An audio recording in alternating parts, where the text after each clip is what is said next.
లూకా సువార్త 23వ అధ్యాయం 42-43 వచనాలు. అందుకు ఆయన వానితో, నేడు నీవు నాతో కూడా పరదేశులో ఉందువని నిశ్చయముగా నీతో చెప్పుచున్నాను అనెను. స్తోత్రం దేవా. సర్వోన్నతుడా, ఈరోజు ఈ యొక్క వాక్యం ధ్యానిస్తూ ఉండగా మరి సిలువలో పలికిన రెండో మాట రక్షణ వాక్కుని మేము ధ్యానిస్తూ ఉండగా ప్రతి వారికి వినగల చెవి గ్రహించగలదు అనుగ్రహించమని యేసు నామములో ప్రార్థించి పొందుకుని ఉన్నాం తండ్రి. ఆమెన్. వాక్యం వింటున్నాను చేపు వాక్యం గురించి ఆలోచించండి. సమస్యల గురించి కానీ సమస్యల గురించి ఆలోచన చేయొద్దు, పలకొద్దు, చూడొద్దు. మీ జీవితం మారిపోయినట్లే. ఎవరైతే వాక్యం వింటా కూడా సమస్యలను ఆలోచిస్తూ ఇంట్లో సమస్య ఒంట్లో సమస్యను ఆలోచిస్తున్నారో అక్కడే ఉంటారు సమస్యల్లో.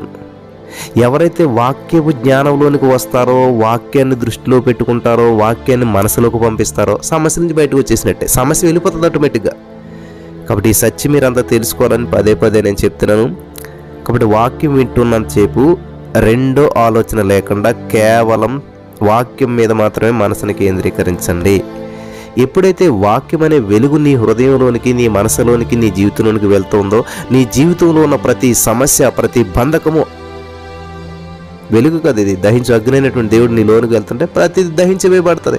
మళ్ళీ దాని కొరకు స్పెషల్ ప్రేయర్ అవసరం లేదు, స్పెషల్ ఏం అవసరం లేదు. దేవుడు దహించు అగ్ని. దేవుడిని నువ్వు తీసుకుంటూ ఉండగా, దేవుని వాక్యం వింటూ ఉంటుండగా ప్రతి సమస్య లయమైపోతుంది. హల్లెలూయా. దేవునికి స్తోత్రం కలుగును గాక. జాగ్రత్తగా వినండి. కాబట్టి ఎవరు కూడా సమస్యల గురించి మాట్లాడొద్దు, సమస్యలను కామెంట్లో పెట్టొద్దు, సమస్యలను చూడొద్దు, ఎవరు సమస్య పెట్టినా పట్టించుకోవద్దు. కేవలం దేవుని వైపు చూడండి, సిలువ వైపు చూడండి, యేసుక్రీస్తు ప్రభువు త్యాగం వైపు చూడండి. యేసుక్రీస్తు ప్రభువు సిలువలో పలుకుతున్న ఆ 7 మాటల్లో రెండో మాట అయినటువంటి రక్షణ వాక్కును దృష్టి ఉంచండి. హల్లెలూయా. ఇక్కడ యేసు ప్రభువు పలికిన మాటను మనం గమనించినట్లయితే పశ్చాత్తాపము మరియు విశ్వాసం అనేటువంటి పదాలకు నిజమైనటువంటి అర్థాన్ని ఇక్కడ మనం చూస్తూ ఉన్నాం. పశ్చాత్తాపము, విశ్వాసం 2 పదాలు ఉన్నాయి. ఆ 2 పదాలకి అర్థం ఎక్కడ కనిపిస్తుంది అంటే ఖచ్చితంగా మనకి సిలువలో కనిపిస్తుంది. యేసుక్రీస్తు ప్రభువు పలికినటువంటి మాటను జాగ్రత్తగా మనం గమనించినట్లయితే ఈరోజు చాలా అద్భుతమైనటువంటి సన్నివేశం ఇది. జాగ్రత్తగా మీరు వినాలి. పశ్చాత్తాపం అనేటువంటి పదాన్ని మనం వేరు వేరు విధాలుగా అర్థం చేసుకోవచ్చు.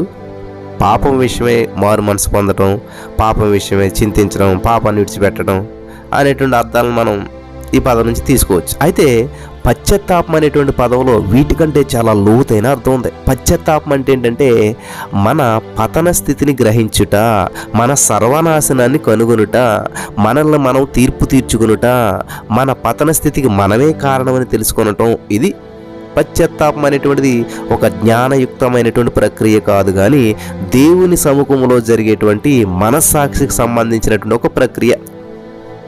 ఇక్కడ మార్పు పొందినటువంటి నేరస్తుని విషయంలో జరిగింది ఖచ్చితంగా ఇదే. మొదట ఈ వ్యక్తి కూడా రక్షకుడైనటువంటి యేసుక్రీస్తు ప్రభువుని అపహాస్యం చేసేందుకు వేరొక నేరస్తునితో స్వరం కలిపాడు. ఈ కుడివైపున ఉన్నటువంటి దొంగ కూడా మొదట పాపి, మొదట చెడ్డవాడే, మొదట యేసుప్రభువును దూషించాడు. మొదటి నుంచి కూడా దేవుడి మీద ప్రేమించినటువంటి వ్యక్తి ఏమి కాదు. మన స్వభావం అంతే. అందరం కూడా అలాంటి వాళ్ళు. మొదట దేవుడిని దూషించి అపహాసం చేసి ఆలన చేసినటువంటి వాళ్ళు.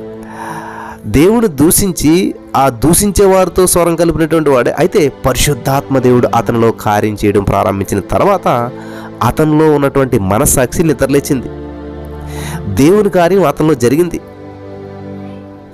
అప్పుడు ఆయన మాట ఎలా ఉంచాడు, నీవు అదే శిక్షలో ఉన్నావు గనుక దేవునికి భయపడవా అని చెప్పి వెంటనే ఈ కుడి పక్కన వ్యక్తి ఎడం పక్క వ్యక్తి అని ఎత్తున్నాడు. కాబట్టి నీవు శిక్షకు భయపడవా అని పలకడం గమనించాలి. నీవు అదే శిక్షా విధిలో ఉన్నావు కనుక దేవునికి భయపడవా అని అంటలేదు, అని అంటున్నాడు అతను. కానీ ఏమంటలేదు, నీవు శిక్షకు భయపడవా, శిక్షకు భయపడవా లేదా అని అడగట్లేదు ఆయన. శిక్షకు భయపడుతున్నావా లేదా అని అడగట్లేదు, దేవునికి భయపడవా అని అడుగుతున్నాడు. శిక్షకు భయపడని అడగట్లేదు. ఎవరికి భయపడాలి? దేవునికి భయపడు. నీవు దేవుని భయపడవా అంటున్నాడు, కానీ శిక్షకు భయపడవా అని అంటలేదు. అంటే ఆ కుడివైపున ఉన్నటువంటి దొంగలో గమనించవలసింది ఏంటంటే, మీరు దేవునిని న్యాయమూర్తిగా గుర్తిస్తున్నాడు. ఆ తర్వాత అతడు ఆనందంగా ఎలా మాట్లాడుతున్నాడు. మనకైతే ఇది న్యాయమే, మనం చేసిన వాటికి తగిన ఫలం పొందుచున్నాం. ఇక్కడ అతడు తన తప్పిదాన్ని, దానికి తాను పొందవలసిన న్యాయబద్ధమైన శిక్షను కూడా గుర్తిస్తున్నట్టుగా మనం చూస్తూ ఉన్నాం. ఈ శిలువపై ఉన్నటువంటి కుడివైపున ఉన్నటువంటి దొంగ అతడు తనపై తాను నేరారోపణ చేసుకుంటున్నాడు. అతడు తనను తాను సమర్థించుకునేందుకు ఏమాత్రం ప్రయత్నించడం లేదు. తన పాపినని, తన పాపానికి గాను తాను మరణశిక్ష సమంజసమేనని చెప్పి అతడు అంగీకరించాడు. నా ప్రియమైనటువంటి సహోదరి స్నేహితులారా, ఈరోజు నీ మాటలు వింటున్నటువంటి మీరు దేవుని ఎదుట మీ స్థానాన్ని స్వీకరించారా? నీవు నీ పాపాలను బహిరంగంగా ఆయన ఎదుట ఒప్పుకున్నావా? నీ తప్పిదాలకు నీవే కారణం అని చెప్పి నువ్వు అంగీకరించావా? నీ పాపాల విషయమే నీవు సమర్థించుకోనకుండా నీ పైన నీవు నేరారోపణ చేసుకున్నావా? ఇలా చేయరెవరు కూడా అసలు నాది ఏం తప్పులేదని అంతా ఆవిడదే, అంత మా ఆయన చేసాడు అంతాను, లేకపోతే అంత వాళ్ళ వీళ్ళ వాళ్ళ ఇలా ఎవరైతే చెప్తారో వాళ్ళు మార్చుకోవాలన్నమాట. ఏమీ లేకపోయినా కూడా మనం మీద వేసుకుంటే అద్భుతం, చాలా అద్భుతం, రెట్టింపు ఘనతను స్వతంత్రించుకుంటాం. కాబట్టి ప్రతి వ్యక్తి కూడా మనం చేసిన పాపాలకు గాను మనం మరణశిక్ష పాత్రం అని చెప్పి అంగీకరిస్తున్నావా? లేదు. నీ పాపపు తీవ్రత నీవు తగ్గించుకునేందుకు కానీ దాని నిజ స్వరూపాన్ని కప్పుపుచ్చుకొనడానికి కానీ నీవు ప్రయత్నించినట్లయితే యేసుక్రీస్తు నుంచి నీకు నీవే దూరం అయిపోతావు. కాబట్టి పాపులను రక్షించేందుకు యేసుక్రీస్తు ప్రభువు ఈ లోకానికి వచ్చాడు అంటే ఆయన పాపులమని ఒప్పుకున్న పాపుల కొరకు, దేవుని ఎదుటి నిజంగా పాపుల స్థానాన్ని స్వీకరించినటువంటి పాపుల కొరకు, మేము సర్వనాశనమైపోవునంతగా తప్పిపోయామని చెప్పి ఎవరైతే గ్రహించారో అటువంటి గ్రహించిన పాపుల కొరకు యేసుక్రీస్తు ప్రభువు ఈ లోకానికి వచ్చాడు.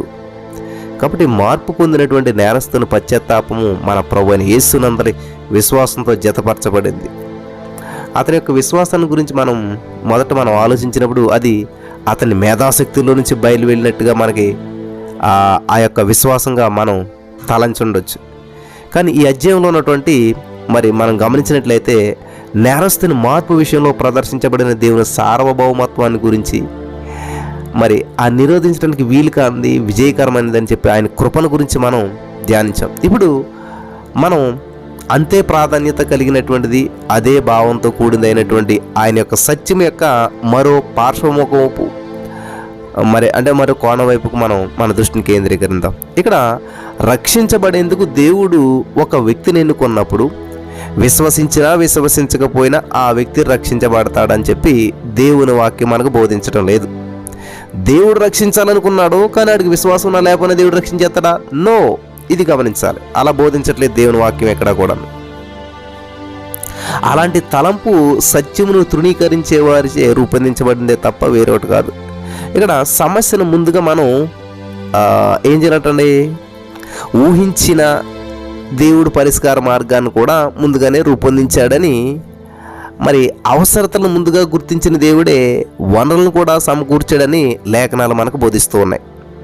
చూద్దాం. 2 తెస్సలోనిక 2:13 ఆత్మ మిమ్మును పరిశుద్ధపరచుట వలనను మీరు సత్యమును నమ్ముట వలనను రక్షణ పొందుటకు దేవుడు ఆది నుండి మిమ్మల్ని ఏర్పరచుకొనెను. హల్లెలూయా. గమనించాలి, ఇక్కడ అనేకమైనటువంటి ఇతర లేఖనాలు కూడా ఈ విషయాన్ని మనకు స్పష్టంగా బోధిస్తూ ఉన్నాయి. ఇక్కడ నేరస్తుని విషయంలో మనం చూస్తున్నటువంటి వాస్తవం కూడా ఇదనమాట. అతను సత్యాన్ని విశ్వసించాడు, అతని విశ్వాసం దేవుని వాక్యాన్ని గట్టిగా పట్టుకుంది. మత్తయి సువార్త 27:37 ఇతడు యూదుల రాజైన యేసు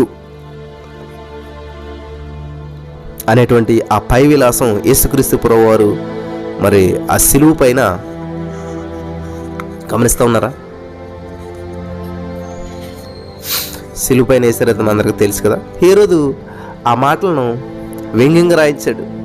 ఈయన యూదుల రాజు, ఇంద్రి అని ఉంటుంది కదా పైన, ఈయన యూదుల రాజు అనేటువంటి క్రీస్తు అని చెప్పి రాయించి పెట్టాడు. ఏంటి యూదుల రాజు అంట చూడండి అన్నట్టు వెట్టగానగా రాయించాడు. కానీ అది వాస్తవం. అతడు దానిని వ్రాసినటువంటి తర్వాత యూదా మత పెద్దలు దాన్ని మార్చమని చెప్పి ఒత్తిడి చేశారు. యూదుల రాజు అని రాసావేంటి, మార్చంటే ఇంకా అది అమలు చేయబడిపోయింది కాబట్టి మార్చడం కుదరలేదన్నమాట. ఈ మాట వ్రాయబడినటువంటి పలక యేసుకు ముందుగా యెరూషలేము వీధుల్లో ప్రదర్శించబడుతూ గొల్గోతా కొండ వరకు తీసుకుని రాబడింది. నేరస్తుడు దాన్ని చదివాడు. దైవికమైనటువంటి కృపాశక్తి అతని ఆధ్యాత్మికమైన నేత్రాలు తెరిచి అతడు ఆ మాటల్లో ఉన్నటువంటి సత్యాన్ని గ్రహించేలా చేసింది. అతని విశ్వాసం క్రీస్తు రాజీకాన్ని గ్రహించగలిగిందనమాట. అందుకే యేసు నీవు నీ రాజ్యంలోనికి వచ్చినప్పుడు అని అతని హృదయపు లోతుల్లో నుండి పెళ్ళుపుకు వచ్చిన మాటలను అతని పెదవులు ఉచ్చరించాయనమాట. విశ్వాసం ఎప్పుడు కూడా లిఖితపూర్వకమైనదైనటువంటిదై దేవుని వాక్యంపై ఆధారపడి ఉంటుంది. కాబట్టి ఈ దొంగలో ఈయన రాజు అనేటువంటి తలంపు, ఆలోచన బలంగా దృఢ సంకల్పం, దృఢ నిశ్చయం ఎలా వచ్చింది అని మనం ఆలోచన చేస్తే, ఎగతాళిగా రాయించినటువంటి రాత ఎవరిదైతే మరి హేరోదు రాయించాడో, యూదుల రాజు అంటాను రాయించాడు, కానీ అది ఇన్రి ఈయన యూదుల రాజు అనే యేసుని రాయించాడు. అది యేసుక్రీస్తు ప్రభువారి కంటే ముందుగా వెళ్తుంది ఆ విలాసం.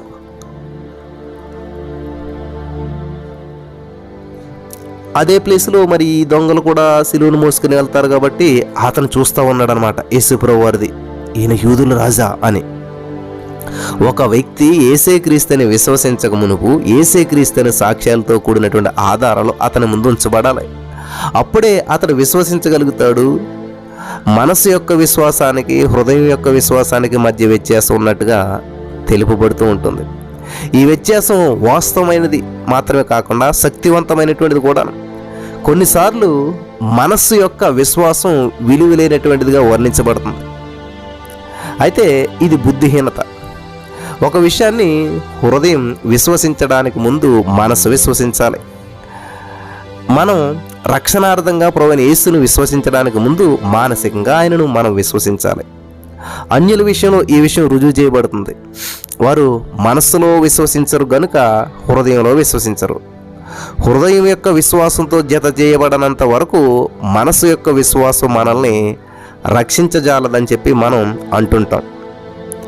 అదే సమయంలో మొదట మనస్సు విశ్వసించినంతగా గమనించాలి. మొదట మన మనసు విశ్వసించనంత వరకు హృదయం విశ్వసించలేదని చెప్పి మనం నొక్కి చెప్తుంటుంటాం. కానీ తాము ఎన్నడూ విననటువంటి వ్యక్తిని ఎవరు విశ్వసించగలుగుతారు? ఒక వ్యక్తి ఆయన యందు విశ్వసించకపోయినప్పటికీ కూడా ఆయనను గురించి విశ్వసించవచ్చు. అయితే ఒక వ్యక్తి మొదట ఆయనను గురించి విశ్వసించకుండా ఆయన యందు విశ్వసించడం అసాధ్యం. మరణపటంచుల్లో ఉన్నటువంటి ఈ యొక్క నేరస్తుని విషయంలో కూడా అంతే. బహుశా తన ఈ మరణ దినానికి ముందు ఇతడు యేసును ఎన్నడూ కూడా చూడలేదు. అయితే ఆయన రాజరికాన్ని గురించి సాక్ష్యం ఇస్తున్నటువంటి మాటలను అతడు చదివాడు. అంటున్నారా? పరిశుద్ధాత్మ దేవుడు దానిని అతని విశ్వాసానికి పునాదిగా ఉపయోగించాడు. కాబట్టి మనం అతని విశ్వాసాన్ని జ్ఞానయుక్తమైనటువంటి విశ్వాసంగా ఎంచాలి. ఎందుకంటే మొదట అతడు తన ఎదుట ఉంచబడిన లిఖితపూర్వకమైనటువంటి సాక్ష్యాన్ని చూసి తన మనసులో విశ్వసించాడు. రెండవదిగా యేసుక్రీస్తు ప్రభువారిని పాపుల రక్షకుడిగా అతడు తన హృదయంలో నుంచి విశ్వసించాడు.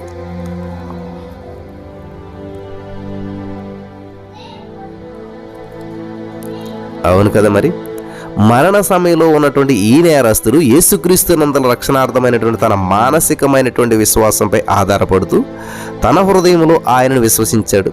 ఈ విషయంలో మనం గలిబిలి చెందకుండా ఉంటాం. అటువంటి కృపదేవుడు దయచేయను గాక.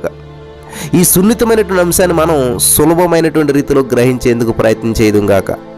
ఒక వ్యక్తి ప్రభువైన యేసును తన మనసులో విశ్వసించినప్పటికీ కూడా తన హృదయంలో విశ్వసించినందువలన రక్షించబడక తప్పిపోయినటువంటి పాపిగానే మిగిలిపోతాడు. ఎందుకంటే చరిత్రలో ఉన్నటువంటి నెపోలియన్ను విశ్వసించినట్లుగానే అతను చరిత్రలో ఉన్నటువంటి యేసును కూడా విశ్వసించాడు.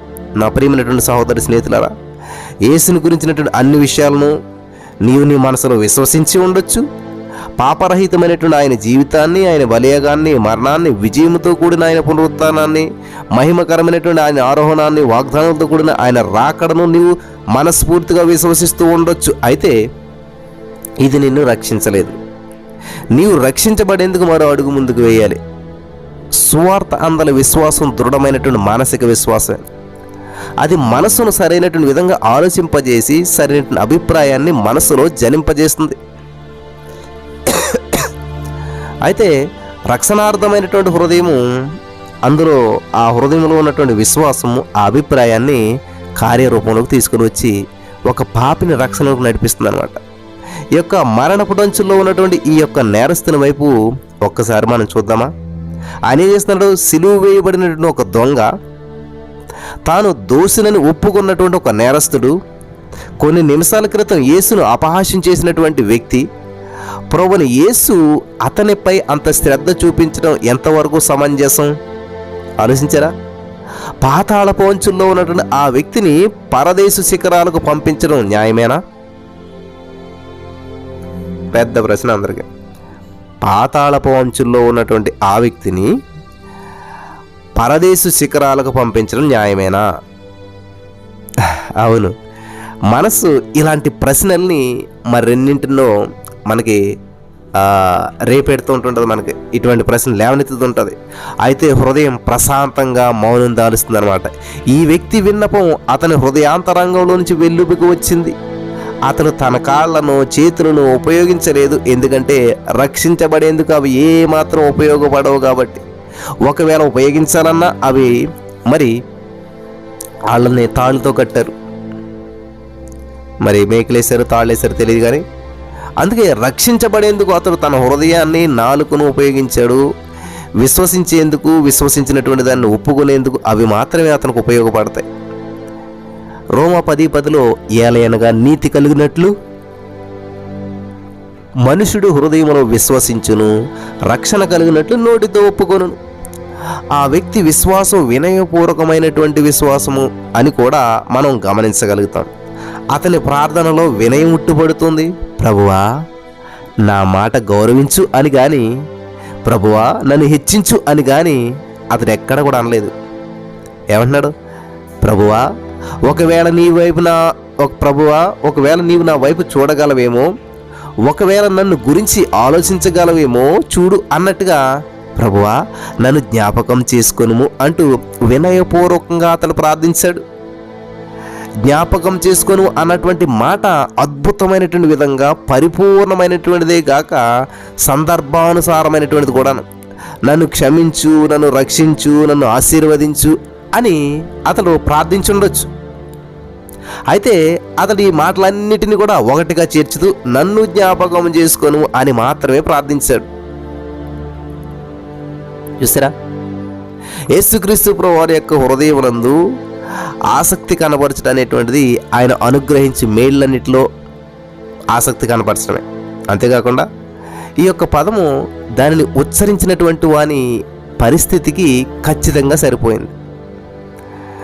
అతడు సమాజంచే వెలివేయబడినటువంటి వాడు. అతనిని ఎవరు కూడా జ్ఞాపకం చేసుకోరు. ఎవరు జ్ఞాపకం చేసుకుంటారు? ప్రజలు అతని గురించి ఇకనటి కూడా తలంచరు. అతని స్నేహితులు అతన్ని సంతోషంగా మర్చిపోతారు. అతని ఇంతవరకు నరకయ్య అతను అనుభవించినటువంటి అతని కుటుంబం కూడా అతన్ని మర్చిపోయేందుకు ఏ మాత్రం బాధపడదు. తనను మర్చిపోవద్దని అతడు వీరెవరితో కూడా చెప్పలేదు. నన్ను మర్చిపోవద్దు, జ్ఞాపకం చేసుకుని ఎవరితో చెప్పలేదు. అయితే తనను మర్చిపోవద్దని తాను విన్నవించగల ఒకే ఒక వ్యక్తి అతనికి ఉన్నాడు. ఆయనే రాజాధిరాజైనటువంటి యేసు ప్రభువారు. అందుకే అతడు యేసు నన్ను జ్ఞాపకం చేసుకొనుమని చెప్పి ఆయనకు విన్నవించాడు. చివరిగా అతని విశ్వాసము ధైర్యంతో కూడినటువంటి విశ్వాసం అని చెప్పి మనం గ్రహించాలి. బహుశా మొట్టమొదటిసారి మనం దీనిని కనుగొనలేకపోవచ్చు. అయితే నిదానంగా గమనించినట్లయితే మనం దీనిని స్పష్టంగా గుర్తించగలుగుతాం. ఆ సమయంలో అక్కడ ఉన్నటువంటి ప్రజల నేత్రాలన్నీ కూడా మధ్య శిలువలో వేలాడుతున్న వ్యక్తిపైనే కేంద్రీకరించబడి ఉన్నాయి. ఆ వ్యక్తిని గురించి అక్కడున్న నోళ్ళన్నీ అపహాస్యపు పలుకులు పలుకుతూ ఉచ్చరిస్తూ ఉన్నాయి. ఆ గుంపులో ప్రతి వ్యక్తి హృదయం ఆయనను ఛేదనించుకుంటూ ఉంది. ఆ మార్గం వెళ్ళుచున్నటువంటి వారు తలలూచుచు ఆయనను దూషించిరి. అలాగే శాస్త్రులను, పెద్దలను, ప్రధాన యాజకులు కూడా ఆయనను అపహసించుచు అని మత్తయి సువార్త 27:39-40 రాయగా, సైనికులు ఆయనకు వచ్చి ఆయనను అపహసించిరి అని లూకా గారు రాశాడు 23:36. కాబట్టి ఇక్కడ శిలువపై వేలాడుతున్నటువంటి నేరస్తులు ఎందుకు ఆయనను అపహాసించేయవలసి వచ్చిందో అర్థం చేసుకోవడం అంత కష్టమేమి కాదు. అక్కడ జనసమూహపు పరిహాసం చేస్తున్నటువంటి ఆ నేరస్తులను పురుకొల్పిందనేందుకు ఎలాంటి అనుమానం లేదనమాట. అందరు చేస్తున్నారు కాబట్టి అలా చేశారంతే.